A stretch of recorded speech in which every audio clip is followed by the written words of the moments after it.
What's going on, guys? I'm DJ Dirty Bass, and welcome to my YouTube channel.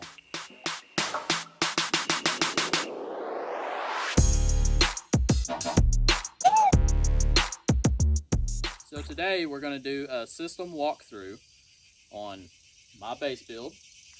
This is a 2004 F-150, and I'm going to show you everything from the engine bay to the subs in the back. So to start, we've got a JS alternator. That is a 320 amp. Definitely an upgrade from the stock one.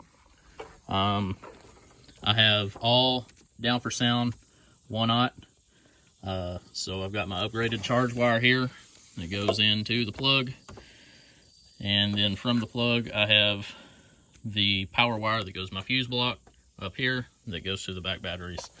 And also have an upgraded ground cable that goes straight to the frame of the engine, right on the alternator. That's the best place to ground your engine. And then I also have another wire going down to the frame. And then from the frame, I have another wire coming up through the floor that goes to the negative on my rear batteries. These are called strain reliefs, by the way, for those of you who want to know. And then I've got my power wire from the front as well, and it goes into this fuse block. Anytime you run secondary batteries, you got to fuse behind the first battery and in front of the second battery.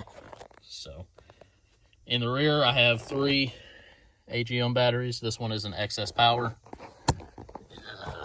See if I can get the model number there. 4700.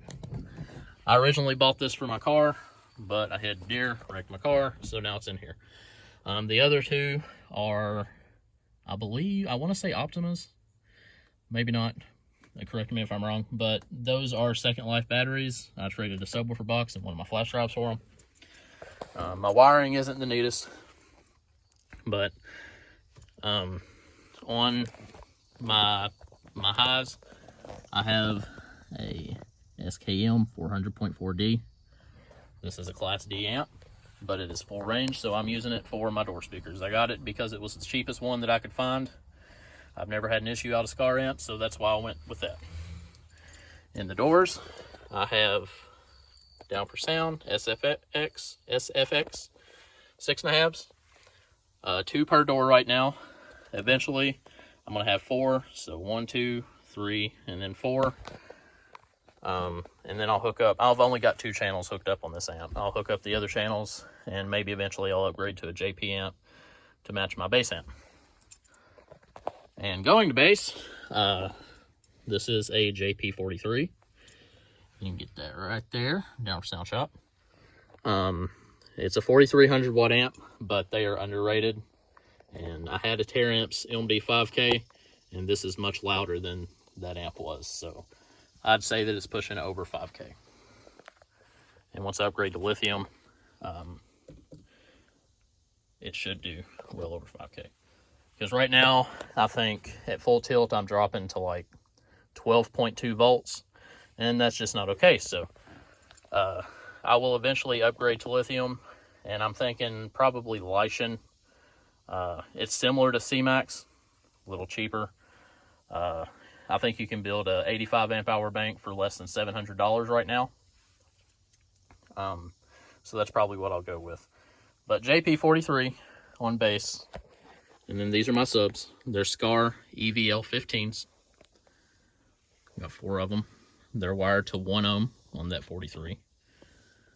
And then back here, as you can see, I've got my window glued shut because it was vibrating like crazy.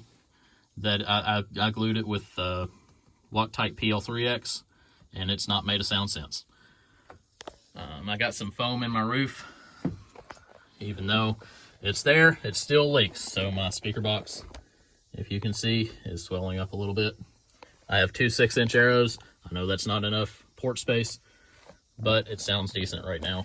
Eventually I'll rebuild this box, and I'll probably put 8-inch in it. Because of that swelling, I'm going to have to rebuild it anyway.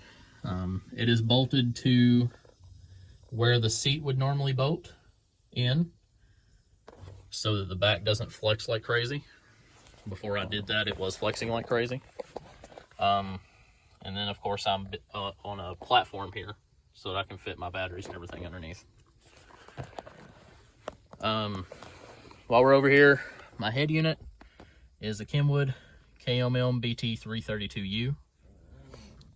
I love my Kenwood head units.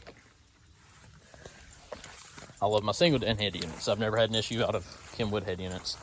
The last one that I had before I had this truck, I had for probably 5 or 6 years in multiple 150 plus builds, and it never had an issue. So on this side, you can see my power wires, my fuse blocks, and my ground wires for my amp. This is a dual input amp because it takes a lot of power. It is very power hungry. If you don't have lithium or more batteries than this, I wouldn't recommend running it because I do get a lot of voltage drop. Like I said, it drops down to like 12.2 at full tilt, which in today's day and age is not great because lithium can usually keep you above 14. So I have down for sound fuse blocks, down for sound wire. This here is my speaker wire to the doors. It's taped because I had to extend it because I was an idiot and didn't run enough wire. I have a full wood roof. This is 3 layers thick. And before I put that in, it was flexing like crazy, and my roof looked like it was about to rip. So I put that up there.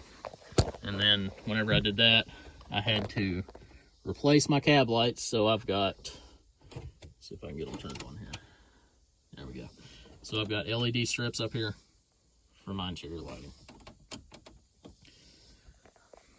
And that's pretty much it. If you have any questions, feel free to put them in the comments, and go to djdirtybass.com for all your rebase music.